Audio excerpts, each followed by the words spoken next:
The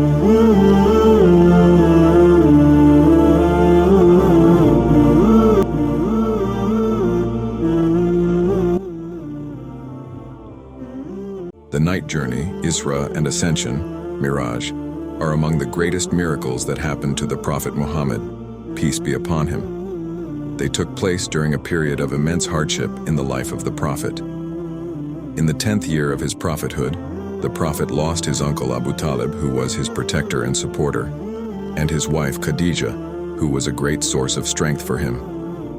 After these two tragedies, the Prophet faced even more suffering and abuse from the disbelievers of Quraysh, who became more aggressive after the death of his uncle. In an effort to find refuge, the Prophet went to Taif, hoping for support, but instead faced rejection and was mocked. His feet were wounded by stones, and his companion Zayd bin Haritha was injured as well. Seeking refuge, the Prophet turned to the wall of the two leaders, Utbah and Shayba ibn Rabi'ah, and prayed to Allah, "O Allah, I complain to you of my weakness, my inability, and my lack of support from people." During this difficult time, the miracle of the Isra and Mi'raj came as a source of comfort and reassurance to the Prophet. It was a divine message that despite the struggles on earth, the heavens were open to him. The Isra and Mi'raj were a spiritual journey, showing the Prophet that there was hope beyond worldly hardships. The Isra and Mi'raj. The Isra refers to the Prophet's night journey from Mecca to Jerusalem, Al-Aqsa Mosque, and the Mi'raj refers to his ascension to the heavens. The journey began when the Prophet was lying down in the house of Hani. Two angels appeared in human form, split open his chest, and washed his heart with Zamzam water, filling it with wisdom and faith in preparation for what he was about to witness.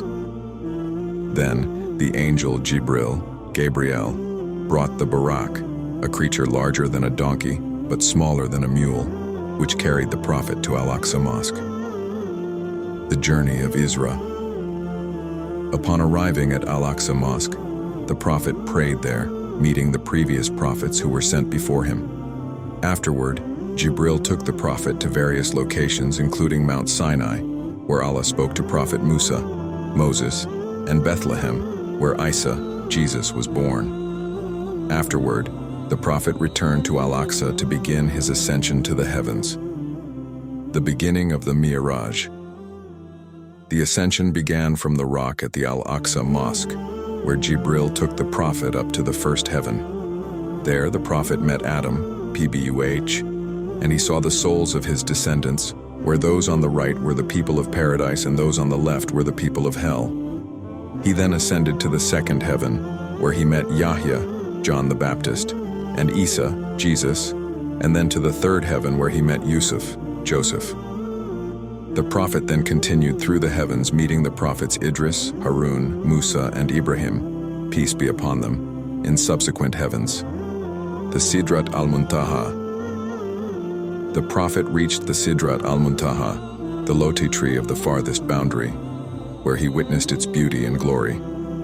The tree's leaves resembled the ears of elephants, and its fruits were like large vessels. The Prophet was then shown 4 rivers, 2 flowing from paradise and the other 2, the Nile and Euphrates.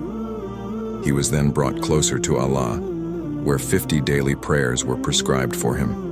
Returning to earth.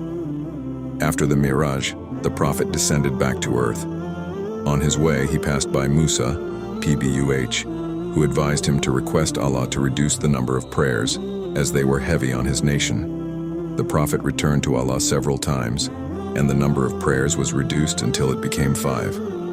Upon his final return to earth, the Prophet felt that he had bargained with Allah enough, and 5 prayers were established as obligatory for his followers. The scenes in the Mi'raj. During his ascension, the Prophet was shown several scenes of people suffering in hell. Among them were those who slandered others and engaged in gossip, as the Prophet saw people with nails made of copper scratching their faces and chests. He was also shown people who preached righteousness but ignored their own actions. Additionally, the Prophet saw individuals being punished for eating usury, as well as the tree of Zakum, described in the Quran as a cursed tree in hell. He also witnessed the punishment of a woman who refused to deny her faith and was burned by Pharaoh. The prophet was also shown the Dajjal, the Antichrist, described as having curly hair, a blind eye, and a large body. At the end of this incredible journey, the prophet, peace be upon him, returned to earth, carrying with him a message of hope, guidance, and reassurance. The Isra and Mi'raj were not just a miraculous event, but also a powerful lesson in faith, reminding the prophet and his followers that despite worldly struggles, divine support and guidance are always available from Allah.